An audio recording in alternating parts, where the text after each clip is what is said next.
There is one parable Jesus says. ಒಂದು ಸಾಮ್ಯವನ್ನು ಯೇಸು ಸ್ವಾಮಿ ಹೇಳ್ತಾರೆ. There was a guy who wanted to he was going in one on his way and he went to one field. ಆತನು ಒಂದು ದಾರಿಯಲ್ಲಿ ಹೋಗ್ತಾ ಇರ್ತಾನೆ, ಹೊಲಕ್ಕೆ He ಹೋಗ್ತಾ goes to one ಇರ್ತಾನೆ. field and when he goes to one field he understands that there are treasures inside that. ಆತನೊಂದು ಹೊಲಕ್ಕೆ ಹೋದಾಗ ಆ ಭೂಮಿಯಲ್ಲಿ ನಿಧಿ ಉಂಟೆಂಬುದಾಗಿ ಆತನಿಗೆ ಗೊತ್ತಾಗ್ತದೆ. He was working there, he dug it out, he took out the treasures. ಆ ಒಂದು ಅಲ್ಲಿ ಕೆಲಸ ಮಾಡ್ತಾ ಅದನ್ನು ಅಗಿದು ಆ ಒಂದು ಅಗಿವಾಗ ನಿಧಿಯನ್ನು ಕಂಡುಕೊಳ್ತಾನೆ. Okay, but that land is not his land. ಆದ್ರೆ ಆತ ಗೊತ್ತಾಗ್ತದೆ ಆ ಭೂಮಿ ಆತನದ ಸ್ವಂತ ಭೂಮಿ ಅಲ್ಲ. You know what he does? ಆತನ ಏನು ಮಾಡಿದ ಗೊತ್ತಾ? He puts it back. ಆತ ಹಿಂತಿರುಗಿ ಹೋಗ್ತಾನೆ, goes back, ಅದನ್ನು ಒಳಗಡೆ ತಿರುಗಿ ಬಚ್ಚಿಡ್ತಾನೆ. ಬಚ್ಚಿಟ್ಟು ಹೋಗ್ತಾನೆ. He goes to the owner of that land. ಆ ಭೂಮಿಯ ಯಜಮಾನನ ಹತ್ರ ಆತನು ಹೋಗ್ತಾನೆ. He quotes certain price. ಅದನ್ನು ಎಂತ ಕೊಂಡುಕೊಳ್ಳುವುದಕ್ಕೆ ಒಂದು ಪ್ರೈಸ್ ಅನ್ನು ನಿಗದಿಪಡಿಸ್ತಾನೆ. But this fellow doesn't have that much money. ಆ ಹಣ ಕೊಡ್ಲಿಕ್ಕೆ ಅವನ ಹತ್ರ ಅಷ್ಟು ಹಣ ಇರೋದಿಲ್ಲ. You know what he did? ಆದ್ರೆ ನಿಮ್ಗೆ ಗೊತ್ತಾ ಆತನ ಏನು ಮಾಡಿದ? He understood that what is in the land is more precious than anything that he has. ತನ್ನ ಹತ್ರ ಇರುವಂತ ಯಾವುದೇ ಸಂಗತಿಗಿಂತ ಆ ಭೂಮಿಯಲ್ಲಿ ಬಚ್ಚಿಟ್ಟಿರುವಂತ ನಿಧಿ ಬಹಳ ಅಮೂಲ್ಯವಾಗಿದೆ ಎಂಬುದಾಗಿ ಆತನು ತಿಳ್ಕೊಂಡಿದ್ದ. So he sold everything, literally everything, and went and purchased that land. ತನಗಿರುವಂತ ಎಲ್ಲವನ್ನು ಮಾರಿ ಹೋಗಿ ಆ ನಿಧಿ ಇರುವ ಭೂಮಿಯನ್ನು ಕೊಂಡುಕೊಂಡ. Praise the Lord. Praise the Lord. Because the one that was in the land, he knew that that treasure is much precious than anything else. ಆತನಿಗೆ ಗೊತ್ತಿತ್ತು ತನ್ನ ಹತ್ರ ಇರುವಂತ ಎಲ್ಲಾ ಮಾರಿರುವಂತ ಎಲ್ಲಾ ಸಂಗತಿಗಳಿಗಿಂತ ಆ ಭೂಮಿಯಲ್ಲಿದ್ದಂತ ನಿಧಿ ಬಹಳ ಅಮೂಲ್ಯವಾಗಿದೆ ಎಂಬುದಾಗಿ. Praise God. Praise God. So when we know that something is very precious, ಯಾವಾಗಾದ್ರೆ ಯಾವುದಾದ್ರೂ ಒಂದು ಸಂಗತಿ ಬಹಳ ಅಮೂಲ್ಯವಾಗಿದೆ, ಬೆಲೆ ಉಳ್ಳದ್ದೆಂಬುದಾಗಿ ನಮಗೆ ಗೊತ್ತಾದಾಗ ಗೊತ್ತಾದ್ರೆ it will take some time, half an hour of your day or some time of your day. ನಿಮ್ಮ ಪ್ರತಿನಿತ್ಯ ನಿಮ್ಮ ಜೀವನದಲ್ಲಿ ಒಂದು ಅರ್ಧ ಗಂಟೆ ನಿಮ್ಮ ದಿನದಲ್ಲಿ ನೀವು ತೆಗೆದುಕೊಳ್ಳಬೇಕು. Okay, and you are saying I don't have time to read. ಯಾವತ್ತೂ ಸಹ ಅಂತ ಅಮೂಲ್ಯವಾದ ಸಂಗತಿಗೆ ನನಗೆ ಓದಲಿಕ್ಕೆ ಟೈಮ್ ಇಲ್ಲ ಅಂತ ಹೇಳಬಾರ್ದು. If I read the Bible I feel sleepy. ನಾನು ಬೈಬಲ್ ಓದ್ಲಿಕ್ಕೆ ಹೋದ್ರೆ ನಾನು ನಿದ್ರೆ ಬಂದಂಗೆ ಆಗ್ತೈತೆ ಎಂಬ ನೆಪಗಳನ್ನು ಹೇಳಬಾರ್ದು. As soon as I open the Bible I get a call or SMS and I go for work. ನಾನು ಏನಾದರೂ ಬೈಬಲ್ ಓದಲಿಕ್ಕೆ ಸ್ಟಾರ್ಟ್ ಮಾಡಿದ ಕೂಡಲೇ ಯಾವುದೊಂದು ಫೋನ್ ಬರ್ತಿದೆ, ಕೆಲಸ ಕರೀತಾರೆ, ನಾನು ಹೋಗ್ಬೇಕಾಗ್ತೈತೆ ಎಂಬುದಾಗಿ ಹೇಳಬಾರ್ದು. So you need to think about it. ನೀವು ಈ ಸಂಗತಿಗಳ ಬಗ್ಗೆ ನೀವು ಆಲೋಚನೆ ಮಾಡಬೇಕು. Practice this. ಇದನ್ನು ನೀವು ಅಭ್ಯಾಸ ಮಾಡಬೇಕು. Praise the Lord. Praise the Lord. Okay, today we'll go to little more further in this same topic. ಇದೇ ಒಂದು ಸಂಗತಿಯಲ್ಲಿ ನಾವು ಇನ್ನೂ ಹೆಚ್ಚಾಗಿ ನಾವು ಮುಂದೆ ಹೋಗೋಣ ಈ ದಿನ. Let us think about how we process about something, or how I was talking about reacting, right? Reacting about certain situations. ಯಾವುದು ನಮ್ಮ ಜೀವನದಲ್ಲಿ ಬರುವಂತಹ ಕೆಲವು ನಿರ್ದಿಷ್ಟವಾದ ಪರಿಸ್ಥಿತಿಗಳಿಗೆ ನಾವು ಹೇಗೆ ಪ್ರತಿಕ್ರಿಯಿಸುತ್ತೇವೆ ಎಂಬುದಾಗಿ ನಾವು ನೋಡಿದೆವಲ್ವಾ? Okay, so our reactions will tell us that whether we are standing in the word or we are standing in our own old thoughts.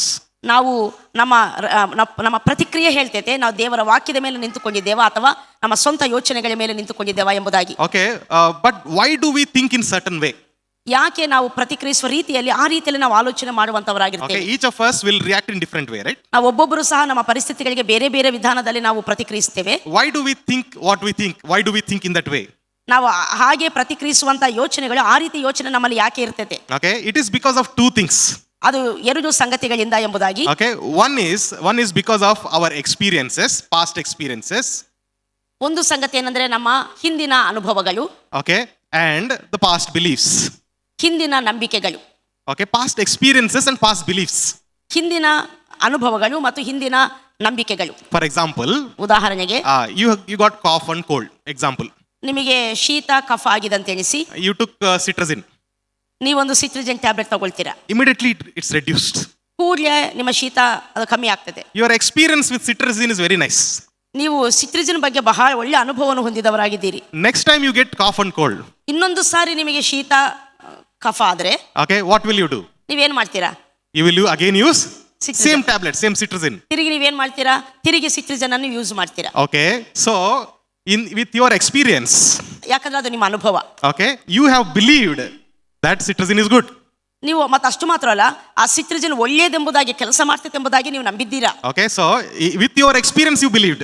ನಿಮ್ಮ ಅನುಭವದಿಂದ ಅದರ ಮೇಲೆ ನಿಮಗೆ ನಂಬಿಕೆ ಬಂದಿದೆ. Okay, so whenever somebody else says I have a cold and cough problem, ಯಾರಾದ್ರೂ ಬಂದು ನನಗೆ ಕೆಮ್ಮು ಶೀತ ಆಗಿದೆ ಅಂತ ಹೇಳಿದ್ರೆ what will you say?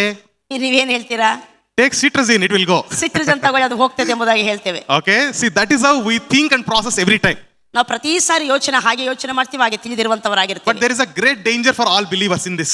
But ಈ ರೀತಿ ಹೋಗುವಂತ ಜೀವಿತ ಅಥವಾ ಈ ರೀತಿ ಆಲೋಚನೆ ವಿಧಾನದಲ್ಲಿ ಭಯಂಕರವಾದ ಅಪಾಯ ಇರುವಂತದ್ದಾಗಿರ್ತದೆ. Because of our past experiences, ನಮ್ಮ ಹಿಂದಿನ ಅನುಭವಗಳ ಕಾರಣದಿಂದ, okay, some of those can become a hindrance for our future. ಭವಿಷ್ಯತ್ತಿಗೆ ಕೆಲವು ಸಂಗತಿಗಳಿಗೆ ಅದು ದೊಡ್ಡ ಅಡ್ಡಿಯಾಗಿ ಪರಿಣಮಿಸುವಂತದ್ದಾಗಿರ್ತದೆ. For example, ಉದಾಹರಣೆಗೆ, if Bible says that what God tells Joshua, right? Says says what? Do not be afraid, be strong always, be very courageous and meditate my law, let it be in your lips, he says. ಆ ಯೆಹೋಶುವನಿಗೆ ದೇವರು ಹೇಳ್ತಾನೆ, ನೀನು ಭಯಪಡಬೇಡ, ಅಂಜಬೇಡ, ದಿಗುಲು ಪಡಬೇಡ, ದಿಗ್ಭ್ರಮಗೊಳ್ಳಬೇಡ, ಸ್ಥಿರಚಿತ್ತನಾಗಿರು.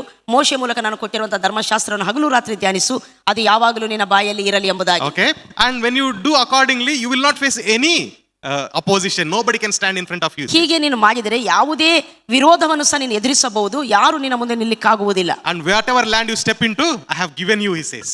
ನೀನು ಕಾಲಿಡುವಂತಹ ಪ್ರತಿಯೊಂದು ಸ್ಥಳವನ್ನು ನಾನು ನಿನಗೆ ಕೊಟ್ಟಿದ್ದೇನೆ. Praise the Lord. Praise the So Lord. when we read that scripture portion, ಈ ದೇವರ ಆ ವಾಕ್ಯದ ಭಾಗವನ್ನು ನಾವು ಓದಿದಾಗ we get courageous. ನಮಗೆ ಧೈರ್ಯ ಬರ್ತೈತೆ. We believe that God has spoken regarding our own situation. ನಮ್ಮ ಸ್ವಂತ ಪರಿಸ್ಥಿತಿ ಬಗ್ಗೆ ಆತನು ಮಾತನಾಡಿದ್ದಾನೆಂಬ ಭರವಸೆ ಬರ್ತದೆ. We take the verse and we start praying about it. ನಾವು ವಾಕ್ಯವನ್ನು ತಗೊಂಡು ಪ್ರಾರ್ಥನೆ ಮಾಡಲಿಕ್ಕೆ ಪ್ರಾರಂಭಿಸ್ತೇವೆ. But ಆದ್ರೆ if it did not happen, ಅದು ಹಾಗೆ ನಡೆಯದಿದ್ದರೆ what will happen? ಏನಾಗ್ತದೆ? General response is we feel very low and sad, right? ತಿರುಗಿ ನಮ್ಮ ಒಂದು ಪ್ರತಿಕ್ರಿಯೆ ಹೇಗಿರ್ತೈತೆ ಅಂದ್ರೆ ನಾವು ತುಂಬಾ ಚಿಂತಾಕ್ರಾಂತರಾಗುವಂತವರಾಗಿರ್ತೇವೆ. So next time another situation comes. ಇನ್ನೊಂದು ಸಾರಿ ಹಾಗೆ ಇನ್ನೊಂದು ಪರಿಸ್ಥಿತಿ ಬರ್ತೈತೆ. But you have a experience where you face some failure. ನೀವು ಕೆಲವು ವಿಫಲತೆಯ ಅನುಭವವನ್ನು ನೀವು ಹೊಂದಿರ್ತೀರಾ. Okay, and your belief system is affected. ಅದರಿಂದ ನಿಮ್ಮ ನಂಬಿಕೆಯ ಒಂದು ಸಿಸ್ಟಮು ಏನಾಗಿರ್ತೈತೆ, ಅದು ಎಫೆಕ್ಟ್ ಆಗಿರ್ತದೆ, ಡಿಸ್ಟರ್ಬ್ ಕನ್ಫ್ಯೂಸ್ ಆಗಿರ್ತದೆ. Okay, what is your response next time? ಇನ್ನೊಂದು ಸಾರಿ ಕೆಟ್ಟ ಪರಿಸ್ಥಿತಿಗಳು ಬಂದಾಗ ನಿಮ್ಮ ಪ್ರತಿಕ್ರಿಯೆ ಹೇಗೆ? Your mind says that day you prayed, nothing happened. ನಿನ್ನ ಮನಸ್ಸು ಹೇಳ್ತೈತೆ, ಕಳೆದ ಸಾರಿ ಪ್ರಾರ್ಥಿಸಿದೆ, ನಿನಗೆ ಏನು ಸಂಭವಿಸಲಿಲ್ಲ. How do you know now God will work for you? ಈಗ ದೇವರು ನಿನಗೆ ಕಾರ್ಯ ಮಾಡ್ತಾರಂತೇಳಿ ಹೇಗೆ ನೀನು ನಂಬ್ತೀಯಾ? How do you know that Bible promise is true? ಹೇಗೆ ನೀನು ನಂಬ್ತೀಯಾ ಸತ್ಯವೇದದ ವಾಗ್ದಾನಗಳು ಸತ್ಯ ಎಂಬುದಾಗಿ? Last time it was a failure. ನೋಡಿ, ಕಳೆದ ಸಾರಿ ನಿನಗೆ ಅದರಿಂದ ಏನು ಪ್ರಯೋಜನವಾಗಲಿಲ್ಲ. Will it be a success now? ಈ ಸಾರಿ ನಿನಗೆ ಅದರಲ್ಲಿ ಜಯ ಸಿಕ್ತದೆ ಅಂತ ಅಂದ್ಕೊಳ್ತೀಯಾ? This is what our mind says. ಇದು ನಮ್ಮ ಮನಸ್ಸು ಹೇಳಿಕೆ But ಪ್ರಾರಂಭಿಸುತ್ತದೆ. it is a great danger for believers. ಇದು ಮತ್ತು ವಿಶ್ವಾಸಿಗಳಿಗೆ ದೊಡ್ಡ ಅಪಾಯಕರವಾದ ಸಂಗತಿಯಾಗಿದೆ. Believing in experiences is great danger. ನಮ್ಮ ಅನುಭವಗಳಲ್ಲಿ ನಂಬಿಕೆ ಇಡುವಂತದ್ದು ದೊಡ್ಡ ಅಪಾಯ. Believing the word of God is the only way for victorious life. ದೇವರ ವಾಕ್ಯವನ್ನು ನಂಬುವಂತದ್ದು ಮಾತ್ರ ಮತ್ತು ನಮ್ಮ ಜೀವಿತಕ್ಕೆ ಜಯ ಜೀವಿತಕ್ಕೆ ಕಾರಣವಾಗಿರ್ತದೆ. Praise the Lord. If your experiences are wrong, your belief will be wrong. ಯಾವಾಗಾದ್ರೆ ನಿಮ್ಮ ಅನುಭವಗಳು ತಪ್ಪಾಗಿರ್ತಾವೋ, ನಿಮ್ಮ ನಂಬಿಕೆ ಸಹ ತಪ್ಪಾಗಿರ್ತದೆ. But if you don't put your faith on experiences, but in the truth of the word of God, then your belief is always strong. ನಿಮ್ಮ ನಂಬಿಕೆಯನ್ನು ನಿಮ್ಮ ಅನುಭವಗಳ ಮೇಲೆ ಇಡಬೇಡಿ, ನಿಮ್ಮ ನಂಬಿಕೆಯನ್ನು ದೇವರ ವಾಕ್ಯದ ಸತ್ಯದ ಮೇಲೆ ಇಡ್ರಿ, ಆವಾಗ ನಿಮ್ಮ ನಂಬಿಕೆ ಸ್ಥಿರವಾಗಿರುವಂತದ್ದಾಗಿರ್ತದೆ. Praise the Lord. If we see in Numbers chapter 13 and 14, Aranya Kanda 13-14 ಅಧ್ಯಾಯಗಳನ್ನು ಓದುವಂತದ್ದಾದರೆ, there we see incident where Moses sent some spies to Jericho. ಅಲ್ಲಿ ನಾವು ನೋಡ್ತೇವೆ, ಮೋಶೆ ಕೆಲವು ಗೂಢಚಾರಿಗಳನ್ನು ಎರಿಕೋಗೆ ಕಳಿಸಿಕೊಡ್ತಾನೆ, ಅಂದ್ರೆ ಕಾನಾನ್ ದೇಶವನ್ನು ಇದು ನೋಡ್ಲಿಕ್ಕೆ. He tells that go and check how is this land. ಆ ದೇಶವು ಹೇಗಿದೆಯೋ ನೋಡಿ ಬನ್ನಿ ಎಂಬುದಾಗಿ ಕಳಿಸಿಕೊಡ್ತಾನೆ. So they go and there are huge walls are there. They somehow go inside. ಆ ಎರಿಕೋ ಪಟ್ಟಣಕ್ಕೆ ದೊಡ್ಡ ಕೋಟೆ ಗೋಡೆಗಳಿದ್ದಾವೆ. ಹೇಗೋ ಅವರು ಒಳಗಡೆ ಹೋದರು. One woman gives shelter to them. ಒಂದು ಸ್ತ್ರೀ ಅವರಿಗೆ ಅವರನ್ನು ಸೇರಿಸಿಕೊಂಡಳು. And they go and search the land. ಅವರು ಹೋಗಿ ಆ ಕಾನಾನ್ ಭೂಮಿಯನ್ನೆಲ್ಲ ಅವರು ಗೂಢಚಾರಿ ಕೆಲಸ ಮಾಡ್ತಾರೆ. And they all came back. 12 people came back to give the report. 12 ಜನ ತಿರುಗಿ ಅವರೊಂದು ರಿಪೋರ್ಟ್ ಒಂದಿಗೆ ವಾಪಸ್ ಬರ್ತಾರೆ. You know this story? ನಿಮ್ಗೆ ಇದು ಕತೆ ಗೊತ್ತುಂಟಾ? So 12 people came back to give the report. ಆ 12 ಜನ ಸಹ ರಿಪೋರ್ಟ್ ಕೊಡ್ಲಿಕ್ಕೆ ಮೋಶೆ ಹತ್ರ ಬರ್ತಾರೆ. Among them, ಅವರ ಮಧ್ಯದಲ್ಲಿ when Moses asked how is the land, ಮೋಶೆ ಆ ದೇಶವು ಹೇಗಿದೆ ಅಂತ ಕೇಳಿದಾಗ immediately 10 people said, ಕೂಡಲೇ 10 ಜನ ಹೇಳ್ತಾರೆ, it is a terrible dangerous land. ಇದು ಭಯಂಕರವಾದ ಕೆಟ್ಟ ದೇಶ ಎಂಬುದಾಗಿ. God said it's a promised land, but these people are saying what? It's a dangerous, terrible land. ದೇವರು ಹೇಳ್ತಾನೆ ಅದು ವಾಗ್ದಾನದ ಭೂಮಿ ಎಂಬುದಾಗಿ, ಆದ್ರೆ ಇವರು ಹೇಳ್ತಾರೆ ಬಹಳ ಕೆಟ್ಟ ದೇಶ ಎಂಬುದಾಗಿ. And they say that there are giants in that place. ಅವ್ರು ಹೇಳ್ತಾರೆ ಆ ದೇಶದಲ್ಲಿ ನಾವು ದೊಡ್ಡ ಉನ್ನತ ಪುರುಷರನ್ನು ನಾವು ಕಂಡೆವು ಎಂಬುದಾಗಿ. Okay, so they are so huge, we look like grasshoppers in their sight. ಅವರು ಉನ್ನತ ಶರೀರಗಳಾಗಿದ್ದಾರೆ, ಅವರ ಮುಂದೆ ನಾವು ಮಿಡತೆಗಳಂತೆ ಕಂಡೆವು ಎಂಬುದಾಗಿ. And all the people, they joined them. They all said, oh, no, we can't go there.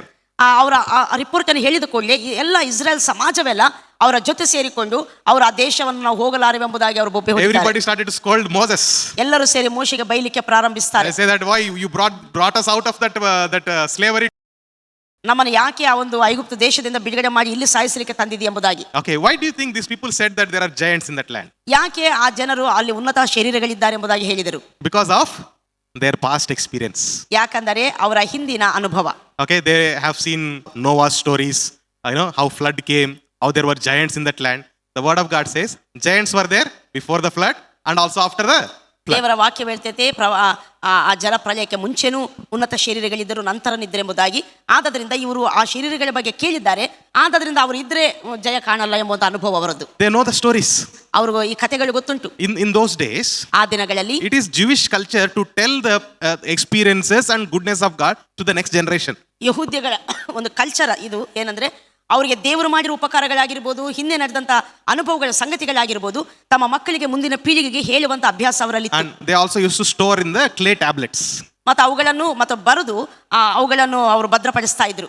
Okay, in the clay tablets. ಅಲ್ಲಿ ಆ time ಅಲ್ಲಿ ಲಿಪಿ ಇರಲಿಲ್ಲ. ಮಣ್ಣಿನ ಹಲಿಗೆಗಳ ಮೇಲೆ ಆ ಸಂಗತಿಗಳನ್ನು ಅವರು ಬರೆಯುವಂತ culture ಅವರದಾಗಿತ್ತು. Okay, later Moses compiled everything and wrote what? First 5 books of the Bible. ಇವೆಲ್ಲವನ್ನು ಸೇರಿಸಿಯೇ ಮೋಶೆ ಮೊದಲ 5 ಪುಸ್ತಕಗಳನ್ನು ಬರೆದಿರುವಂತ ಆತನಾಗಿದ್ದಾನೆ. All right, so these people know something about the giants. Okay, ಈ ಜನಕ್ಕೆ ಆ ಉನ್ನತ ಶರೀರಗಳ ಬಗ್ಗೆ ಸ್ವಲ್ಪ ಮಟ್ಟಿಗೆ ಗೊತ್ತಿದೆ. What they know, they are like some sort of hybrid people, sons of God, human daughters. Some hybrid people, we don't know how they are. They are very huge people. That's the thought they have. ಅವರ ಬಗ್ಗೆ ಸ್ವಲ್ಪ ಮಟ್ಟಿಗೆ ಇಸ್ರಾಯೇಲರಿಗೆ ತಿಳುವಳಿಕೆ ಇತ್ತು, ಇವರು ದೊಡ್ಡ ಉನ್ನತ ಶರೀರಗಳು, ಇವರು ಹಾಗೆ ಹೀಗೆ ಎಂಬುದಾಗಿ. Okay, so what happened? They believed that, and what happened? They had experience regarding that, and they believed wrongly. ಅವರ ಬಗ್ಗೆ ಅನುಭವ ಇರುವುದರಿಂದ ಅವರು ತಪ್ಪಾಗಿ ನಂಬಿದವರಾದರು. The moment they saw the giant, they were so scared. ಯಾವಾಗಾದ್ರೆ ಅವರು ಉನ್ನತ ಶರೀರಗಳನ್ನ ಆ ಕಾನಾನ್ ದೇಶದಲ್ಲಿ ಕಂಡರೋ ಕೂಡಲೇ ಬಹಳವಾಗಿ ಭಯಪಡುವವರಾದರು. Okay, and entire group, almost some lakhs of people were there. Everybody was saying, Moses, why did you bring us here to kill us?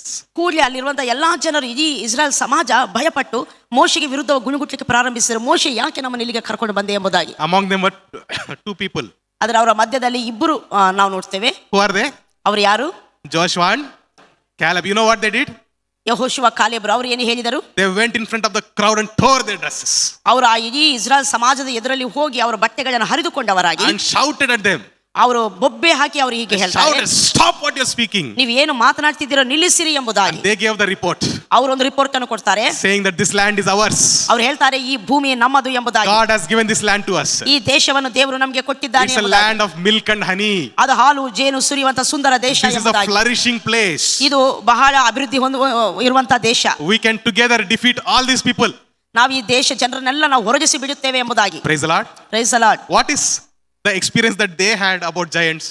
Same as these people all. Same, right? ನಾವು ನೋಡ್ತೇವೆ ಆ ಇಬ್ಬರು ಯೆಹೋಶುವ ಕಾಲೇಬರು ಸಹ Giants ಬಗ್ಗೆ, ಅಂದ್ರೆ ಉನ್ನತ ಶರೀರಗಳ ಬಗ್ಗೆ ಮಿಕ್ಕ 10 ಜನಕ್ಕೆ ಏನು ಅನುಭವ ಇತ್ತು ಅವ್ರಿಗೂ ಅದೇ ಇರುವಂತದ್ದಾಗಿದೆ. Okay, but they did not believe in their experiences or past stories.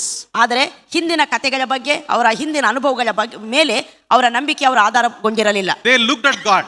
ಅವರು ದೇವರನ್ನು ನೋಡುವವರಾದರು. They know that he is the creator of everything. ಅವರು ತಿಳಿದಿದ್ದರು ಆತನೇ ಭೂಮಿ ಆಕಾಶಗಳ ಮೇಲೆ ಎಲ್ಲವನ್ನು ಉಂಟು ಮಾಡಿರುವಂತ ಆತನೆಂಬುದಾಗಿ. And he is the in charge of everything. ಆತನು ಎಲ್ಲದರ ಮೇಲೆ ಅಧಿಕಾರಿ ಆಗಿದ್ದಾನೆಂಬುದಾಗಿ. He is telling us that he has given the promised land. ಆತನು ಹೇಳಿದ್ದಾನೆ, ನಾನು ನಿಮಗೆ ವಾಗ್ದಾನ ಮಾಡಿದ ದೇಶವನ್ನು ನಾನು ಕೊಡುತ್ತೇನೆ ಎಂಬುದಾಗಿ. Praise the Lord. Praise the Lord. So they believed that.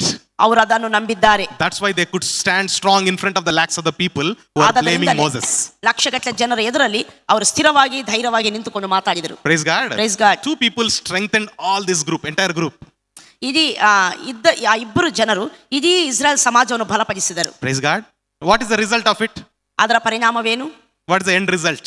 ಅದರ ಫಲಿತವೇನಾಗಿತ್ತು? The story of like the report of Joshua and Caleb was true, or these 10 people is true? ಅಂದ್ರೆ ಅರ್ಥ ಏನಂದ್ರೆ, ಇವರು ಇಬ್ಬರು ಹೇಳಿರುವಂತ ರಿಪೋರ್ಟ್ ಸತ್ಯನಾ, 10 ಜನ ಹೇಳಿರುವಂತ ರಿಪೋರ್ಟ್ ಸತ್ಯನಾ? ಇಬ್ಬರು ಹೇಳಿರುವ ಕೊನೆಗೆ ಏನಾಯ್ತು? ಅವರು ಹೇಳಿದ ಹಾಗೆ, ರೈಟ್, ದೇವರು ವಾಗ್ದಾನ ಮಾಡಿದ್ದಾನೆ, ಇದು ನಮ್ಮದು ಎಂಬುದಾಗಿ, right. So they went and occupied that land. Amen. ಅವರು ಹೋಗಿ ಆ ದೇಶವನ್ನು ಸ್ವಾಧೀನ ಮಾಡಿಕೊಂಡರು. Praise the Lord. Praise the Lord. So the way we react is because of our past experiences and our beliefs. ನಾವು ನಮ್ಮ ಪರಿಸ್ಥಿತಿಗಳಿಗೆ ನಾವು ಹೇಗೆ ಪ್ರತಿಕ್ರಿಯಿಸ್ತೇವೆ ಅಂದ್ರೆ, ನಮ್ಮ ಹಿಂದಿನ ಅನುಭವಗಳು ಮತ್ತು ಅದರಿಂದ ಉಂಟಾಗುವ ನಂಬಿಕೆ ಮೇರೆಗೆ ನಾವು ಪ್ರತಿಕ್ರಿಯಿಸುವಂತವರಾಗಿರ್ತೇವೆ. When we came to Udupi, ನಾವು ಉಡುಪಿಗೆ ಬಂದಾಗ while coming, so many people told so many stories. ಅನೇಕ ಜನರು ಇಲ್ಲಿ ಬರುವಾಗ ಅನೇಕ ಕಥೆಗಳನ್ನು ನಮಗೆ ಹೇಳಿದರು. They said that it is a place where will be there. ಕೆಲವು ಜನರು ಹೀಗೆ ಹೇಳಿದರು, ಉಡುಪಿ ಅಂದ್ರೆ ಬಹಳ ಶ್ರಮೆ ಸಂಕಟಗಳಿರುವಂತಹ ಸ್ಥಳ ಎಂಬುದಾಗಿ. You don't tell anybody that you are Christian. ನೀವು ಯಾರಿಗೆ ಹೇಳಬೇಡ್ರಿ ನೀವು ಕ್ರೈಸ್ತವರು ಎಂಬುದಾಗಿ. Don't put Bible verses on the car, they were telling. ನಿಮ್ಮ ಕಾರ್ಗಳ ಮೇಲೆ ಎಲ್ಲೂ ಸಹ ದೇವರ ವಾಕ್ಯಗಳನ್ನು ಬರೆಯಬೇಡ್ರಿ ಎಂಬುದಾಗಿ. Okay, here also I met some people by phone call. I was talking to them. ಇಲ್ಲಿ ಸಹ ನಾನು ಕೆಲವು ಜನರನ್ನು ನಾನು ಮೀಟ್ ಮಾಡಿದೆ, ಅವರು ಫೋನಲ್ಲಿ ನನ್ನ ಹತ್ರ ಮಾತಾಡ್ತಾ ಇದ್ರು. They also said that is a terrible place. starts in India, it starts from Udupi and Kundapur. ಇಲ್ಲಿರುವಂತಹ ಜನರು ಸಹ ನನ್ನ ಹತ್ರ ಫೋನಲ್ಲಿ ಹೇಳಿದ್ರು, ಇದು ಬಹಳ ಶ್ರಮೆ ಸಂಕಟ ಇರುವಂತಹ ಸ್ಥಳ, ಇಲ್ಲಿ ಭಯಂಕರ ಹಿಂಸೆ ಉಂಟಾಗ್ತದೆ ಎಂಬುದಾಗಿ. We were like, okay, God showed us vision and God opened door for my wife's job and we came here. ದೇವರು ನಮಗೆ ಇಲ್ಲಿ ಬರುವಂತಹ ದರ್ಶನ ತೋರಿಸಿದ್ರು, ನನ್ನ ಹೆಂಡತಿಗೆ ಇಲ್ಲಿ ಜಾಬ್ ಸಿಕ್ಕಿತ್ತು, ಅದಕ್ಕೆ ನಾವು ಬಂದೆವು. Okay, but after coming, everybody is telling that it's a terrible place. ಇಲ್ಲಿ ಬಂದ ನಂತರ ಸಹ ಅನೇಕರು ಹೇಳ್ತಾ ಇದ್ರು ಇದು ಭಯಂಕರವಾದ ಸ್ಥಳ. You know, until I went to pastor's meeting and I met Pastor Paul Pravin there. ನಾನು ಪಾಸ್ಟರ್ಸ್ ಫೆಲೋಶಿಪ್ಗೆ ಹೋಗಿ ಅಲ್ಲಿ ಪಾಸ್ಟರ್ ಪ್ರವೀಣ್ ಅವರನ್ನು ನಾನು ಸಂಧಿಸುವ ತನಕ He is the only person who said this is the blessed place. Pastor Praveen ಅವರು ಮಾತ್ರ ನನಗೆ ಹೇಳಿರುವಂತದ್ದು ಇದೊಂದು ಅದ್ಭುತವಾದ ಸ್ಥಳ, ಆಶೀರ್ವದಿಸಲ್ಪಟ್ಟ ಸ್ಥಳ ಎಂಬುದಾಗಿ. Before that I met three very senior pastors. I don't want to tell the names. ನಾನು ಹೆಸರುಗಳನ್ನು ಹೇಳೋದಿಲ್ಲ. ಅದಕ್ಕಿಂತ ಮುಂಚೆ 3 ದೊಡ್ಡ ಸೀನಿಯರ್ ಪಾಸ್ಟರ್ಸ್ ನಾನು ಭೇಟಿಯಾಗಿದ್ದೆ. They all told terrible stories. ಅವರೆಲ್ಲರೂ ಸಹ ನನಗೆ ಭಯಂಕರವಾದ ಈ ಉಡುಪಿ ಸಂಗತಿಗಳನ್ನು ಅವರು ಹೇಳಿದರು. That I didn't want to do ministry at all in this place. ಅವರು ಹೇಳಿದದ್ದು ನೋಡಿದರೆ ನಾನು ಇಲ್ಲಿ ಸೇವೆನೇ ಮಾಡಬಾರ್ದು ಆ ರೀತಿ ಹೇಳಿದರು. Okay, but he's the only one who said. ಆದ್ರೆ ಪಾಸ್ಟರ್ ಪ್ರವೀಣ್ ಅವರು ಮಾತ್ರ ನನಗೆ ಒಬ್ಬರು ಹೀಗೆ ಹೇಳಿರುವಂತದ್ದು. But you know his experience. ಆತನ ಅನುಭವ ಏನು ಗೊತ್ತುಂಟಾ? He was beaten people. You're all there, no? When it happened. ನಿಮ್ಮೆಲ್ಲರಿಗೂ ಗೊತ್ತುಂಟು, ಆತನ ಜನರಿಂದ ಹೊಡೆಯಲ್ಪಟ್ಟಿದ್ದಾನೆ. He was taken. ಮತ್ತು ಹೊಯ್ಯಲ್ಪಟ್ಟಿದ್ದಾರೆ. But he didn't tell me all those. ಅವು ಯಾವ ಸಂಗತಿಗಳನ್ನು ಅವರು ನನಗೆ ಹೇಳಲಿಲ್ಲ. He said that God called you, no, it is a very blessed place, he said. ದೇವರು ನಿಮ್ಮನ್ನು ಕರೆದಿದ್ದಾನಲ್ವ, ಇದು ಅದ್ಭುತವಾದಂತಹ ಸ್ಥಳ, ಆಶೀರ್ವದಿಸಲ್ಪಟ್ಟ ಸ್ಥಳ ಎಂಬುದಾಗಿ. Praise the Lord. Praise the Lord. I remembered now because after looking at Joshua and Caleb. ನನಗೆ ಯೆಹೋಶುವ ಕಾಲೇಬರನ್ನು ನೋಡುವಾಗ ನನಗೆ ನೆನಪಾಗ್ತೈತಿ ಸಂಗತಿಗಳು. That is how it is when you depend upon your experiences. ಯಾವಾಗಾದ್ರೆ ನಾವು ಅನುಭವಗಳ ಮೇಲೆ ನಾವು ಆತುಕೊಳ್ಳುತ್ತೇವೋ, we cannot do anything. ನಾವು ಏನು ಸಹ ಮಾಡ್ಲಿಕ್ಕೆ ಆಗುವುದಿಲ್ಲ. But every day, ಆದ್ರೆ ಪ್ರತಿದಿನ, even if you think things are not going well, ಒಂದು ವೇಳೆ ಪರಿಸ್ಥಿತಿಗಳು ಸರಿಯಾಗಿ ಹೋಗದಿದ್ರು ಸಹ, ಇರದಿದ್ರು ಸಹ, what do you do? Take the Bible promises. ನೀವೇನ್ ಮಾಡ್ಬೇಕು? ನೀವು ದೇವರ ವಾಕ್ಯದ ವಾಗ್ದಾನಗಳನ್ನು ತಗೊಳ್ಳಬೇಕು. Read them, write them down. ಅವುಗಳನ್ನು ಬರೀಬೇಕು, ಅವುಗಳನ್ನು ಓದಬೇಕು. Tell to yourself. ನಿನಗೆ ನೀವೇ ಹೇಳಿಕೊಳ್ಳಬೇಕು. Tell to your family. ನಿಮ್ಮ ಕುಟುಂಬಕ್ಕೆ ಅವುಗಳನ್ನು ಹೇಳಬೇಕು. That this is what the Lord is speaking from the word. ಇದು ದೇವರು ನನ್ನ ಸಂಗಡ ತನ್ನ ವಾಕ್ಯದ ಮೂಲಕ ಮಾತನಾಡ್ತಿರುವಂತದ್ದು ಎಂಬುದಾಗಿ. Praise the Lord. Praise the Lord. Because God's word is true, God will take care of it. ಯಾಕಂದ್ರೆ ದೇವರ ವಾಕ್ಯ ಸತ್ಯ, ದೇವರು ಮತ್ತು ಈ ವಿಷಯಗಳಲ್ಲಿ ಕಾಳಜಿಯನ್ನು ವಹಿಸುತ್ತಾನೆ. Praise the Lord. Praise the Lord. All right. So how do you change this type of belief system?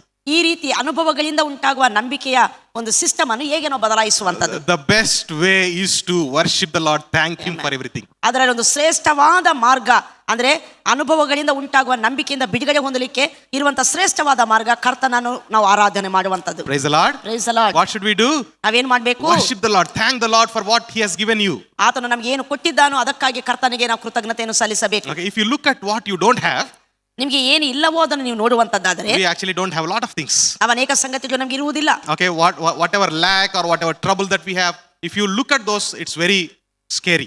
ಯಾವುದು ನಿಮಗೆ ಕೊರತೆಯಾಗಿದೆಯೋ, ಯಾವುದು ನಿಮಗೆ ಸಮಸ್ಯೆ ಮಾಡ್ತಾ ಇದೆಯೋ ಅವುಗಳನ್ನು ನೋಡುವಂತದ್ದಾದ್ರೆ ನಮಗೆ ಭಯ ಉಂಟಾಗ್ತದೆ. But the best way to navigate life or live a life is by thanking God every day. ಆದ್ರೆ ನಮ್ಮ ಜೀವಿತವನ್ನು ಹೇಗೆ ನಾವು ನಡೆಸುವಂತದ್ದು ಉತ್ತಮ ರೀತಿಯಲ್ಲಿ ಅಂದ್ರೆ ಅದು ದೇವರಿಗೆ ವಂದನೆಗಳನ್ನು ತಿಳಿಸುವುದರ ಮೂಲಕವಾಗಿ. Hallelujah. Hallelujah. Give thanks to the Lord for what you already have. ದೇವರು ಈಗಾಗಲೇ ನಿಮ್ಗೆ ಏನು ಕೊಟ್ಟಿದ್ದಾನೋ ಅದಕ್ಕಾಗಿ ಕೃತಜ್ಞತಾ ಸ್ತುತಿಯನ್ನು ಕರ್ತನಿಗೆ ನಾವು ಯಾವಾಗಲೂ ಸಲ್ಲಿಸುವವರಾಗಿರಬೇಕು. David says, ಆದ್ದರಿಂದ ದಾವೀದನು ಹೇಳ್ತಾನೆ, when I count your blessings, they are numerous than the sand in the shore. ನಾನು ನಿನ್ನ ಅದ್ಭುತಗಳನ್ನು ವಿವರಿಸುವ ಅಂತ ಹೇಳಿದರೆ ಅದು ಸಮುದ್ರದ ಮರಳುಕ್ಕಿಂತ ಅಸಂಖ್ಯಾಕವಾಗಿದ್ದಾವೆ. Praise the Lord. Count your blessings, name them one by one. ಒಂದು ಸಾಂಗ್ ಉಂಟಲ್ಲ, ಒಂದು ಹಾಡುಂಟು, ಮತ್ತು ದೇವರ ಆಶೀರ್ವಾದಗಳನ್ನು ಒಂದು ನಂತರ ಒಂದು ಅದನ್ನು ಎಣಿಸಿರಿ ಎಂಬುದಾಗಿ. Praise God. Best way to live is by thanking God. ನಮ್ಮ ಜೀವಿತವನ್ನು ಅದ್ಭುತವಾಗಿ ನಡೆಸುವ ಒಂದು ವಿಧಾನ ದೇವರಿಗೆ ಕೃತಜ್ಞತಾ ಸ್ತುತಿಯನ್ನು ಸಲ್ಲಿಸುವುದರ ಮೂಲಕವಾಗಿ. Praise the Lord. Praise the Lord. Another best way to enjoy your life is to early morning bless your day. ಇನ್ನೊಂದು ರೀತಿ ನಮ್ಮ ಜೀವಿತ ಉತ್ತಮವಾಗಿ ಕಳೆಯುವಂತ ರೀತಿ ಅಂದ್ರೆ ಪ್ರತಿ ಬೆಳಿಗ್ಗೆ ಮುಂಜಾನೆ ಅರ್ಲಿ ಮಾರ್ನಿಂಗ್ ದೇವರಿಗೆ ನಾವು ದೇವರ ಸನ್ನಿಧಿಯಲ್ಲಿ ಕಳೆಯುವಂತದ್ದು. Usually when we wake up in the morning, ನಾವು ಮಾಮೂಲಾಗಿ ನಾವು ಬೆಳಿಗ್ಗೆ ಎದ್ದೇಳುವಾಗ we usually take the phone and check the messages. ನಾವು ನಮ್ಮ ಫೋನ್ ಅನ್ನು ತಗೊಂಡು ಮೆಸೇಜಸ್ ಅನ್ನು ಚೆಕ್ ಮಾಡ್ತೇವೆ. Or immediately our mind goes to some work or worry that we have. ಕೂಡಲೇ ಆಗ ನಮಗೆ ಇನ್ನು ಕೆಲವೊಮ್ಮೆ ನಮ್ಗೆ ಏನಾಗ್ತದೆ, ನಮ್ಮ ಕೆಲಸದ ಮೇಲೆ ನಾವು ಅದಿನಿರುವಂತಹ ಸಂಗತಿಗಳ ಮೇಲೆ ಮತ್ತು ಆಲೋಚನೆಗಳು ಬರಲಿಕ್ಕೆ ಪ್ರಾರಂಭಿಸ್ತವೆ. The first thought that comes to your mind every day, that usually ಯಾವಾಗಲೂ ಅಲ್ಲ, usually it stays with you entire day. ದಿನದ ಪ್ರಾರಂಭ ಬೆಳಿಗ್ಗೆನೆ ಮೊದಲನೇದಾಗಿ ಬರುವಂತ ಯಾವುದೇ ಯೋಚನೆ ಅನೇಕ ಸಾರಿ ನಿಮ್ಮ ಜೀವಿತದಲ್ಲಿ ಆ ದಿನವೆಲ್ಲ ಅದು ನಿಮ್ಮನ್ನು ನಡೆಸ್ತೈತೆ. Praise the Lord. Praise the Lord. Every day, whatever first thought, observe it next time. Whatever first thought that goes on in your mind, that's or the first song or first thought, it stays with you entire day. ಇನ್ನು next ನೀವು ಅದನ್ನು ಗಮನಿಸ್ತಾ ಬನ್ನಿ. ಬೇಕಾದ್ರೆ ಬೆಳಿಗ್ಗೆ ಎದ್ದು ಕೂಡಲೇ ಯಾವ ಹಾಡು ನಿಮ್ಮ ಬಾಯಿಗೆ ಬರ್ತೈತೋ, ಯಾವ ಆಲೋಚನೆ ನಿಮ್ಮ ಮನಸ್ಸಿಗೆ ಬರ್ತೈತೋ, ಅದುವೇ ಆ ದಿನವೆಲ್ಲ ನಿಮ್ಮ ಆಲೋಚನೆಯಲ್ಲಿ ಬರ್ತಾನೆ ಇರ್ತೈತೆ, ನಿಮ್ಮ ಬಾಯಲ್ಲಿ ಬರ್ತಾನೆ ಇರ್ತೈತೆ. Okay, so when you wake up, bless your day. ಆ ದಿನವನ್ನು ಆಶೀರ್ವದಿಸುವವರಾಗಿ ನೀವು ಎದ್ದೇಳಬೇಕು. Praise the Lord. Bless the day, saying this is a blessed day. God made this day and I will rejoice in it. ನೀವು ಹೇಳಬೇಕು, ಈಗ ಬೆಳಿಗ್ಗೆ ಎದ್ದ ಕೂಡಲೇ ಈ ದಿನವನ್ನು ದೇವರು ಮಾಡಿದ್ದಾನೆ, ಇದರಲ್ಲಿ ನಾನು ಆನಂದಿಸುತ್ತೇನೆ ಎಂಬುದಾಗಿ. Bless the day, taking the Bible promises. ದೇವರ ವಾಗ್ದಾನಗಳನ್ನು ತಗೊಂಡು ಆ ದಿನವನ್ನು ಆಶೀರ್ವಾದ ಮಾಡಲಿಕ್ಕೆ ಪ್ರಾರಂಭಿಸಿರಿ. Praise the Lord. Praise the Say Lord. that everything in this day will align to the God's will. ಈ ದಿನದ ಎಲ್ಲಾ ಸಂಗತಿಗಳು ಸಹ ದೇವರ ಚಿತ್ತಾನುಸಾರವಾಗಿ ನಡೆಯುತ್ತವೆ ಎಂಬುದಾಗಿ. Amen. Declare that this day whatever I face will turn to my good. ಈ ದಿನದಲ್ಲಿ ನಾನು ಏನೆಲ್ಲ ನಾನು ಎದುರಿಸ್ತೇನೋ ಅವೆಲ್ಲವೂ ಸಹ ನನ್ನ ಹಿತಕ್ಕಾಗಿ ಬದಲಾಗ್ತದೆ ಎಂಬುದಾಗಿ. So when you bless the day, ನೀವು ಯಾವಾಗಾದ್ರೆ ನಿಮ್ಮ ಬೆಳಿಗ್ಗೆನೆ ನಿಮ್ಮ ದಿನವನ್ನು ನೀವು ಆಶೀರ್ವಾದ ಮಾಡ್ತೀರೋ, whenever you face challenges of the day, just remember you already blessed it. ಆ ದಿನದಲ್ಲಿ ನೀವು ಏನಾದರೂ ಸಮಸ್ಯೆಗಳನ್ನು ನೀವು ಎದುರಿಸುವಾಗ ನೀವು ಜ್ಞಾಪಕ ಮಾಡಿಕೊಳ್ಳಿರಿ, ಈ ದಿನವನ್ನು ಆಲ್ರೆಡಿ ನಾನು ಆಶೀರ್ವದಿಸಿದ್ದೇನೆ ಎಂಬುದಾಗಿ. Praise the Lord. Praise the Amen. Lord. You know, it will change the way you look at situations. ಅದು ನೀವು ಪರಿಸ್ಥಿತಿಗಳನ್ನು ನೋಡುವ ವಿಧಾನವನ್ನು ಬದಲಾಯಿಸುತ್ತದೆ. Okay, for one example, ಒಂದು ಉದಾಹರಣೆ, if you are not doing well in certain area in your life, ನಿಮ್ಮ ಜೀವಿತದ ಕೆಲವು ಭಾಗಗಳಲ್ಲಿ ನೀವು ಒಳ್ಳೆಯದಾಗಿ ನಡೆಯುವವರಾಗಿರುವುದಿಲ್ಲ ಅಂತ ಹೇಳಿಸಿ. let's say certain work or certain ministry aspect is not going well. ನಿಮ್ಮ ಜೀವನದ ಒಂದು ಭಾಗದಲ್ಲಿ ಸೇವೆ ಅಥವಾ ಯಾವುದೇ ಕೆಲಸ ಒಂದು ಸರಿಯಾದ ರೀತಿಯಲ್ಲಿ ಹೋಗುವಂತದ್ದಾಗಿರುವುದಿಲ್ಲ. Okay, and your master will come or leader will come and correct you. ನಿಮ್ಮ ಯಜಮಾನರು ಅಥವಾ ನಿಮ್ಮ ಲೀಡರ್ ಬಂದು ಅದನ್ನು ಸರಿ ಮಾಡಬಹುದು. Okay, if they correct you, how do you respond? ಅವರು ನಿಮ್ಮನ್ನು ಸರಿಪಡಿಸುವಾಗ ನೀವು ಅದಕ್ಕೆ ಹೇಗೆ ನೀವು ಪ್ರತಿಕ್ರಿಯಿಸ್ತೀರಾ? Some people respond. ಕೆಲವರು ಹೀಗೆ ಪ್ರತಿಕ್ರಿಯಿಸ್ತಾರೆ. They get so much upset. ಅವರು ತುಂಬಾ ಅಪ್ಸೆಟ್ ಆಗಿ ಪ್ರತಿಕ್ರಿಯಿಸುವಂತವರಾಗಿರ್ತಾರೆ. I'm trying my best, but he's correcting me. ನಾನು ಒಳ್ಳೆಯದು ಮಾಡ್ಲಿಕ್ಕೆ ನಾನು ನೋಡ್ತಾ ಇದ್ದೇನೆ, ಆದ್ರೂ ಸಹಿತನು ನನ್ನನ್ನು ಕರೆಕ್ಟ್ ಮಾಡ್ಲಿಕ್ಕೆ ನೋಡ್ತಾರೆ. He's telling my singing style is not good. ಅವ್ರು ಹೇಳ್ತಾರೆ ನಾನು ಹಾಡುವ ವಿಧಾನ ಸರಿ ಇಲ್ಲ ಎಂಬುದಾಗಿ. Or my preaching style is not good. ನಾನು ವಾಕ್ಯ ಹೇಳುವ ವಿಧಾನ ಸರಿ ಇಲ್ಲ ಎಂಬುದಾಗಿ. Or he's correcting the way I conduct cell group. ನಾನು ಸೆಲ್ ಗ್ರೂಪ್ ಅನ್ನು ನಡೆಸುವ ವಿಧಾನವನ್ನು ಅವರು ಯಾವಾಗಲೂ ಸಹ ತಿದ್ದಲಿಕ್ಕೆ ಪ್ರಯತ್ನ ಪಡ್ತಾರೆ. But there is another group of people. ಆದ್ರೆ ಇನ್ನೊಂದು ಗುಂಪಿನ ಜನರು ಇರ್ತಾರೆ, who will happily receive it. ಅವರು ಸಂತೋಷವಾಗಿ ತಿದ್ದುವಿಕೆಯನ್ನು ಸ್ವೀಕರಿಸುವಂತವರಾಗಿರ್ತಾರೆ. They will thank God that I have leader who can correct me. ಅವರು ದೇವರಿಗೆ ಸ್ತೋತ್ರ ಮಾಡ್ತಾರೆ, ನನ್ನನ್ನು ತಿದ್ದುವಂತ ನಾಯಕನು ನಮಗಿರುವುದಕ್ಕಾಗಿ. Praise the Lord. Praise the Lord. See, the way you look at situations is completely different, right? ನೋಡಿ, ಇಲ್ಲಿ ಇಬ್ರು ಗುಂಪುಗಳು ಸಹ ನಾವು ನೋಡುವಾಗ ಅವರ ಪರಿಸ್ಥಿತಿಯನ್ನು ನೋಡುವಂತ ದೃಷ್ಟಿಕೋನ ಕಂಪ್ಲೀಟ್ ವ್ಯತ್ಯಾಸವಾಗಿದೆ. You can either take it completely negative, ನೀವು ಅದನ್ನು ನಕಾರಾತ್ಮಕವಾಗಿ ತಗೊಳ್ಳಬಹುದು, or you can take it as an opportunity to thank God. ಆದರೆ ಅದನ್ನೇ ದೇವರನ್ನು ಸ್ತೋತ್ರ ಮಾಡಲಿಕ್ಕೆ ಅವಕಾಶವನ್ನಾಗಿ ತಗೊಳ್ಳಬಹುದು. So because the Bible says that all things work for our good. ಆದರೆ ಕಡೆಯದಾಗಿ ದೇವರ ವಾಕ್ಯ ಹೇಳ್ತೈತೆ ಎಲ್ಲಾ ಕಾರ್ಯಗಳು ನಮ್ಮ ಹಿತಕ್ಕಾಗಿ ಅನುಕೂಲವಾಗುತ್ತವೆ ಎಂಬುದಾಗಿ. Let us see some questions. Like last time I asked you some questions to think, right? These questions are for you to answer for yourself. ಈ ಪ್ರಶ್ನೆಗಳು ನಿಮಗೆ ಉತ್ತರ ಕೊಟ್ಟುಕೊಳ್ಳಬೇಕು. Yes. Okay. Think how you are reacting in these situations. ನೀವು ಆಲೋಚನೆ ಮಾಡಿರಿ, ಯಾವುದಾದ್ರೂ ಒಂದು ಪರಿಸ್ಥಿತಿಗೆ ನೀವು ಹೇಗೆ ರಿಯಾಕ್ಟ್ ಮಾಡ್ತೀರಿ ಎಂಬುದಾಗಿ. ನಾವು ಕ್ವಶನ್ಸ್ ಕೇಳ್ತೇವೆ, ನೀವು ಹೇಗೆ ರಿಯಾಕ್ಟ್ ಮಾಡ್ತೀರಿ ಎಂಬುದು ನೀವೇ ಗುರುತಿಸಿಕೊಳ್ಳಿರಿ ನೋಟ್ಬುಕ್ ಅಲ್ಲಿ. Okay. You are praying for some blessing. ಮೊದಲನೇದಾಗಿ ಈ ಸಂಗತಿಯನ್ನು ಯೋಚನೆ ಮಾಡಿರಿ, ನೀವೊಂದು ಆಶೀರ್ವಾದಕ್ಕಾಗಿ ನೀವು ಪ್ರಾರ್ಥಿಸ್ತಾ ಇದ್ದೀರಾ from a very long time. ತುಂಬಾ ಸಮಯದಿಂದ. Okay, and you know God is going to give you. ನೀವು ದೇವರು ನನಗೆ ಇದು ಕೊಡ್ತಾನೆ ಎಂಬುದಾಗಿ ನೀವು ತಿಳಿದವರಾಗಿರ್ತೀರಿ. But your neighbor got that blessing. ಆದರೆ ನೀವು ಬೇಡ್ತಿರುವಂತ ಆಶೀರ್ವಾದ ನಿಮ್ಮ ಬದಿಯಲ್ಲಿದ್ದವರು, ನಿಮ್ಮ ನೆರೆಯವರು ಹೊಂದಿಕೊಳ್ತಾರೆ. What is your reaction? ಆಗ ನಿಮ್ಮ ಪ್ರತಿಕ್ರಿಯೆ ಹೇಗಿರ್ತದೆ? Hallelujah. Positive negative? How do you react? How do you react? ಬೇಜಾರು ಮಾಡ್ಕೊಳ್ತೀರಾ, ಹೊಟ್ಟೆ ಕಿಚ್ಚು ಪಡ್ತೀರಾ, ನಮಗೆ ಕೊಡ್ಲಿಲ್ಲ ಅಂತ ಅಂದುಕೊಳ್ತೀರಾ? ನೆಗೆಟಿವ್. Okay. ಅವರಿಗೆ ಸ್ತೋತ್ರ ಮಾಡ್ತೀರಾ? Positive. There can be two ways to think about it, right? ಅದರ ಬಗ್ಗೆ ಎರಡು ವಿಧಾನಗಳಿದ್ದಾವೆ ಆಲೋಚನೆ ಮಾಡುವ. One is to think that I am praying for so long, I didn't get, but they got. ನಾನು ಎಷ್ಟು ಸಮಯದಿಂದ ಪ್ರಾರ್ಥನೆ ಮಾಡ್ತಿದ್ದೆ, ನನಗೆ ಸಿಗ್ಲಿಲ್ಲ, ಅವರಿಗೆ ಸಿಕ್ಕಿತಲ್ಲ. ಯಾಕೆ ಅವರಿಗೆ ಎಲ್ಲ ಆಗ್ತದೆ, ನಮ್ಗೆ ಏನಾಗುದಿಲ್ಲ? ಅವ್ರಿಗೆ ಮಾತ್ರ ಎಲ್ಲ ಸಿಕ್ತದೆ, ನಮಗೆ ಯಾಕೆ ಆಗೋದಿಲ್ಲ? Why me? ಯಾಕೆ ನನಗೆ? Okay. The other way to look at it is, ಇನ್ನೊಂದು ರೀತಿ ಉಂಟು ಅದನ್ನು ನೋಡುವ ವಿಧಾನ. God bless them. ದೇವರು ಅವರನ್ನು ಆಶೀರ್ವದಿಸಿದ್ದಾನೆ. Praise the Lord. ದೇವರಿಗೆ ಸ್ತೋತ್ರ. God can bless me also. ನನ್ನನ್ನು ಸಹ ಆತನು ಆಶೀರ್ವದಿಸ್ತಾನೆ. Why? ಯಾಕೆ? Why? Because he's abundant God. ಯಾಕಂದ್ರೆ ಆತನು ಸಮೃದ್ಧಿಯ ದೇವರಾಗಿದ್ದಾನೆ. Praise the Lord. Praise the Lord. He doesn't have some shortage. Okay. ಆತನ ಯಾವ ಕಡಿಮೆ ಕೊರತೆ ಸಹ ಇಲ್ಲ. Like he gave to that person, he doesn't have anything to give me. ಒಬ್ಬರಿಗೆ ಕೊಟ್ಟ ಮೇಲೆ ಇನ್ನೊಬ್ಬರಿಗೆ ಕೊಡಲಾರದ ಕೊರತೆ ಆತನಲ್ಲಿ ಇಲ್ಲ. He's abundant God. ಆತನು ಸಮೃದ್ಧಿಯ ದೇವರು. Praise God. Praise the Lord. Okay, especially if somebody is blessed in the church, ಯಾರಾದ್ರೂ ಸಭೆಯಲ್ಲಿ ಒಬ್ಬರು ಆಶೀರ್ವದಿಸಲ್ಪಟ್ರೆ, know that God has opened the door for that church. Amen. ನಾವು ತಿಳಿಯಬೇಕು, ಆ ಸಭೆಗೆ ಮತ್ತು ದೇವರ ಆಶೀರ್ವಾದ ಮಾಡಲಿಕ್ಕೆ ಬಾಗಿಲುಗಳನ್ನು ತೆರೆದಿದ್ದಾನೆ. Everybody can receive that. ಎಲ್ಲರೂ ಸಹ ಒಬ್ಬ ವ್ಯಕ್ತಿ ಹೊಂದಿರುವ ಅದೇ ಆಶೀರ್ವಾದ ಸಭೆಯಲ್ಲಿರುವ ಎಲ್ಲರೂ ಹೊಂದಿಕೊಳ್ಳುವಂತವರಾಗಿರ್ತಾರೆ. Praise the Lord. Praise the Lord. All right, the second example. ಎರಡನೇ ಉದಾಹರಣೆ. Okay, this is about children. Okay, children. ಇದು ಮಕ್ಕಳ ಬಗ್ಗೆ. Okay, children. Okay, this I faced in my life so many times. ಇದು ನನ್ನ ಜೀವಿತದಲ್ಲಿ ಅನೇಕ ಸಾರಿ ನಾನು ಇದನ್ನು ಎದುರಿಸಿದ್ದೇನೆ. Two best friends are there. ಇಬ್ಬರು ಒಳ್ಳೆಯ ಸ್ನೇಹಿತರು ಇರ್ತಾರೆ. Both of them have children. ಅವರಿಬ್ಬರು ಸಹ ಮಕ್ಕಳೇ. Okay, let's say one child, one both of them have sons, let's think like that. ಇಬ್ರು ಫ್ರೆಂಡ್ಸಿಗೆ ಅವರಿಬ್ಬರಿಗೂ ಮಕ್ಕಳಿದ್ದಾರೆ. Okay, and they both are studying the same subject, same class. ಅವರ ಮಕ್ಕಳು ಒಂದೇ ತರಗತಿಯಲ್ಲಿ ಕಲಿತಾರೆ. Okay, one got 90% marks. ಒಬ್ಬ ತಂದೆಯ ಮಗ 90% ಮಾರ್ಕ್ಸ್ ಅಂತ ಹೊಂದಿಕೊಳ್ತಾನೆ. Okay, your children are always blessed. I'm not talking about that. I'm telling an example. ನಾನು ಉದಾಹರಣೆಗೆ ಹೇಳ್ತಿದ್ದೇನೆ, ನಿಮ್ಮ ಮಕ್ಕಳು ಯಾವಾಗಲೂ ಆಶೀರ್ವದಿಸಲ್ಪಟ್ಟವರೇ. Okay, your friend's son got 90% mark. ನಿಮ್ಮ ಸ್ನೇಹಿತರ ಮಗ 90% ಮಾರ್ಕ್ ತಗೊಂಡ. Your son also got good marks only, 70%. ಆದ್ರೆ ನಿಮ್ಮ ಮಗ ಒಳ್ಳೆ ಮಾರ್ಕ್ಸ್ ತಗೊಂಡಿದ್ದಾನೆ, ಆದ್ರೆ 70%. How do you react? ಹೇಗೆ ರಿಯಾಕ್ಟ್ ಆಗ್ತೀರಾ? How do you react? ಹೇಗೆ ರಿಯಾಕ್ಟ್ ಆಗ್ತೀರಾ? ಯಾರ್ಕಾದ್ರೂ ನಿಮ್ಮ ಪೇರೆಂಟ್ಸ್ ಕೇಳಿದ್ರಾ ಈ ತರ? ಅವರನ್ನು ನೋಡು ಹೇಳಿದ್ರಾ? ಯಾವಾಗಾದ್ರೂ ಪೇರೆಂಟ್ಸ್ ನೋಡಿದ್ರೆ ಅವರನ್ನು ನೋಡಿ ಹೆಂಗೆ ಎಷ್ಟು ಮಾರ್ಕ್ಸ್ ತಂದ ಎಂಬುದಾಗಿ. Delay in children's marriages. ಮಕ್ಕಳ ಮದುವೆ ತಡವಾಗ್ತಿರುವಾಗ. ಆರ್ ಪರ್ಸನಲ್ ಮ್ಯಾರೇಜಸ್, ಇಲ್ಲಿ ಎಲ್ಲರಿಗೆ ಮದುವೆ ಆಗಿದೆ ಅಲ್ಲ? ಅದೇ ಮದುವೆ ಏನಾದ್ರೂ ಆಗದೆ ಇರುವಾಗ ಮದುವೆ ಆದವರಿದ್ದೀರಿ. Okay, are delay in having children. ಮಕ್ಕಳನ್ನು ಹೊಂದಿಕೊಳ್ಳುವುದರಲ್ಲಿ ತಡವಾಗ್ತಾ ಇರುವಾಗ. Okay, people will start questioning. ಜನರು ಪ್ರಶ್ನೆ ಮಾಡಲಿಕ್ಕೆ ಪ್ರಾರಂಭಿಸ್ತಾರೆ. Why is he not married? ಯಾಕೆ ಇನ್ನೂ ಮದುವೆ ಆಗಲಿಲ್ಲ? Are why they don't have children? ಯಾಕೆ ನಿಮಗೆ ಮಕ್ಕಳಾಗಲಿಲ್ಲ? They go to church every day. ನೀವು ಪ್ರತಿದಿನ ಚರ್ಚಿಗೆ ಹೋಗ್ತೀರಾ. What is your reaction? ಆಗ ನಿಮ್ಮ ಪ್ರತಿಕ್ರಿಯೆ ಏನು? It's a very real life situation, right? ಇವೆಲ್ಲ ನಮ್ಮ ನಿಜ ಜೀವಿತದ ಪರಿಸ್ಥಿತಿಗಳು. Okay, what is your reaction? ಆಗ ನಿಮ್ಮ ಪ್ರತಿಕ್ರಿಯೆ ಹೇಗಿರುತ್ತದೆ? Your reaction should be what? ನಿಮ್ಮ ಪ್ರತಿಕ್ರಿಯೆ ಹೇಗಿರಬೇಕು? Amen. God is good all the time. Praise the Lord. ನಿಶ್ಚಯವಾಗಿ ದೇವರನ್ನು Praise God. Okay. See, these are some situations where we see tough challenges in our life. ಇವು ಕೆಲವು ಪರಿಸ್ಥಿತಿಗಳು, ನಾವು ಕಠಿಣವಾದ ಸಂಗತಿಗಳು ನಾವು ನಮ್ಮ ಜೀವಿತದಲ್ಲಿ ಎದುರುಕೊಳ್ಳುವಂಥದ್ದು. But the one who depends on the word of God is never shaken. ಆದ್ರೆ ಒಬ್ಬ ವ್ಯಕ್ತಿ ಯಾರಾದ್ರೆ ದೇವರ ವಾಕ್ಯದಲ್ಲಿ ನೆಲೆಗೊಂಡಿರ್ತಾನೆ ಅವನು ಕದಲುವುದಿಲ್ಲ. Praise the Lord. Praise the Lord. That's why I want to conclude it here. ಆದ್ದರಿಂದ ಇದನ್ನು ನಾನು ಮುಗಿಸ್ಲಿಕ್ಕೆ ಇಷ್ಟಪಡ್ತೇನೆ. You can think about this when you go back home. ನೀವು ಮನೆಗೆ ಹೋದ ಮೇಲೆ ಇದನ್ನು ನೀವು ಆಲೋಚನೆ ಮಾಡಬೇಕು. Which of your past experiences have influenced your belief? ನಿಮ್ಮ ನಂಬಿಕೆಯನ್ನು ಪ್ರಭಾವಿತ ಮಾಡ್ತಿರುವಂತಹ ಹಳೆಯ ಅನುಭವಗಳು ಯಾವುದು? What is that? ಅವುಗಳು ಯಾವುದು? Just think about it. ಅವುಗಳ ಬಗ್ಗೆ ನೀವು ಆಲೋಚನೆ ಮಾಡಿ. Depending on the experiences. ನಮ್ಮ ಅನುಭವಗಳ ಮೇಲೆ ನಾವು ಆಧಾರಗೊಳ್ಳಬಾರದು. Depend on the truth of the word of God. ದೇವರ ವಾಕ್ಯದ ಸತ್ಯದ ಮೇಲೆ ನಾವು ಆಧಾರಗೊಂಡಿರಬೇಕು. Praise the Lord. Praise the Lord. Thank the Lord every day. ಪ್ರತಿ ನಿತ್ಯ ದೇವರನ್ನು ಸ್ತೋತ್ರ ಮಾಡಬೇಕು. And bless the day. You will see that day is blessed. ಆ ದಿನವನ್ನು ನೀವು ಬೆಳಿಗ್ಗೆನ ಆಶೀರ್ವದಿಸಬೇಕು. ನೀವು ಆ ದಿನವನ್ನು ಆಶೀರ್ವಾದವಾಗಿ ನೋಡುತ್ತೀರಾ. Praise the Lord. Praise the Lord. God bless us all. We'll continue next week. ದೇವರು ನಿಮ್ಮನ್ನು ಆಶೀರ್ವದಿಸಲಿ. ಮುಂದಿನ ವಾರ ಇದನ್ನು ಮುಂದುವರಿಸೋಣ.